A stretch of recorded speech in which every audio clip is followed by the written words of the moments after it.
Break it down. The difference between the victim and the owner is the owner takes responsibility for himself, his family, his community, everything around him. So the owner has so much work to do, he ain't got time to just be hanging out on the rock waiting for somebody to start fussing. Really? That's just not a reality. I do not have time to just hang out on 69th Street. I don't have time to just hang out on Stony Island. That's right. I don't have time to just hang out on Halsted or Jeffrey anywhere else. Or Damon. Anybody who see me coming and going, those of y'all that know I stay over there by 7th. So if you're on the block, you're automatically a victim. No, that's not true. That's not true. You make yourself a victim based on your mentality and your language. Stick with me, because this really ain't a joke. I'm not saying this because it's a joke. It's not at all. And we can have fun and laugh about it, but don't make this a joke, because it's not. There's some things that are going to be discussed today that can save your life. And if you take it as a joke, you will be a victim. That's why we're talking about this. Some of the people in this room today may not be here next week. May not be here next month. We've had too many people come through here. All of us know somebody that we grew up with that became a victim. Everybody knows somebody who's dead. I'll pour a libation for my brother Ike. I pour a libation for my brother Herb. I pour a libation. Why? Sometimes we became victims. This ain't no damn joke. This is serious. Now, there's a fundamental difference between the way the victim and the owner thinks. Now, in the language of the victim is always going to find someone else to blame for the problem situation.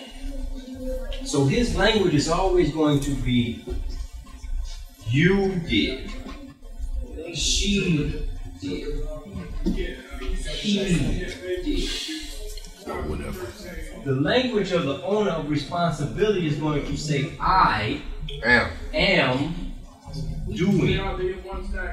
I will do. I have done.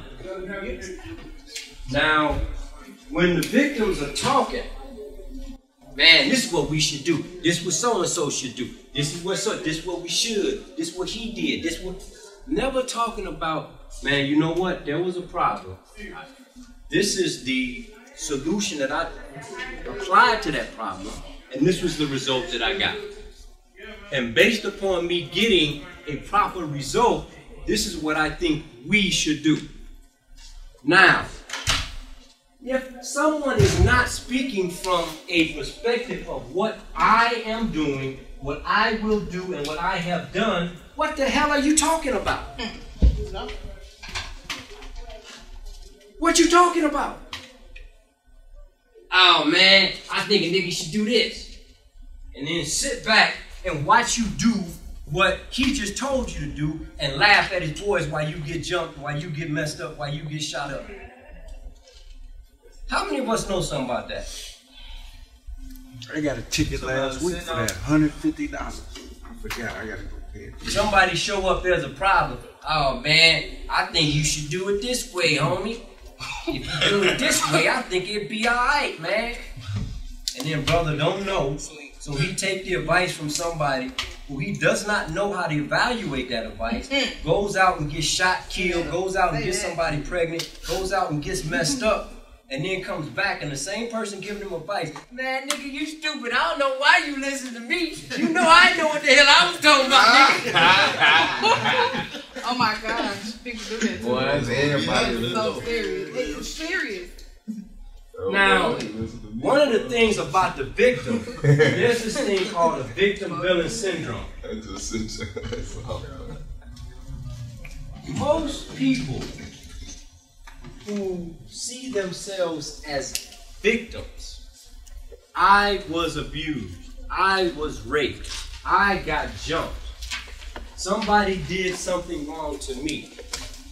I'm a victim because somebody else, the villain, did something wrong to me. Now, never will the victim analyze the situation and say, why did I put myself in the place, at the time, and in the space that this villain could do that to me? Because if I were to have changed the people that I was with, the place that I was at, the thing that I was doing, the subject that I was talking about, would that still have happened to me? Only when I begin to speak from a perspective of what I am doing, do I have complete power over the situation.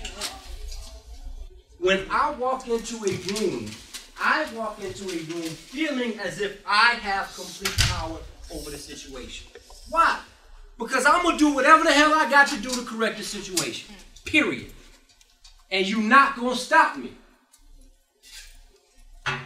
Period. So if it's chaos going on, when I show up, it's going to be order.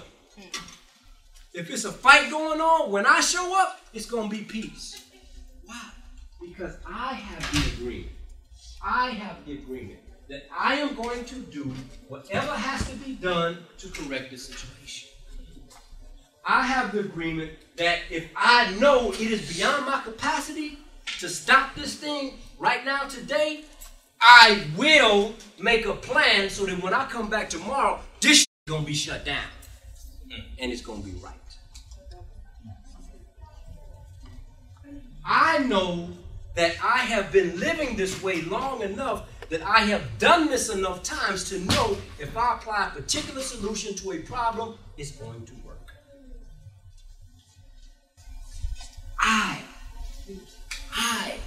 Why I? I only have control over one thing in the universe. That's the one thing I got control over. Is what? Me. I control what comes out of my mouth. I control what these hands do. I control who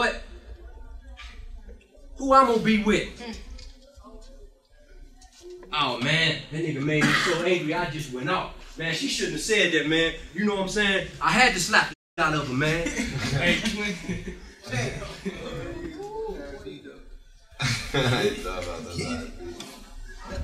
I allow somebody else to control me.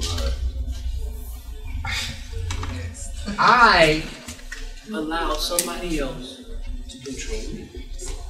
Now, nobody has the power to make you feel inferior unless you give them permission. Like, can you say that one more time?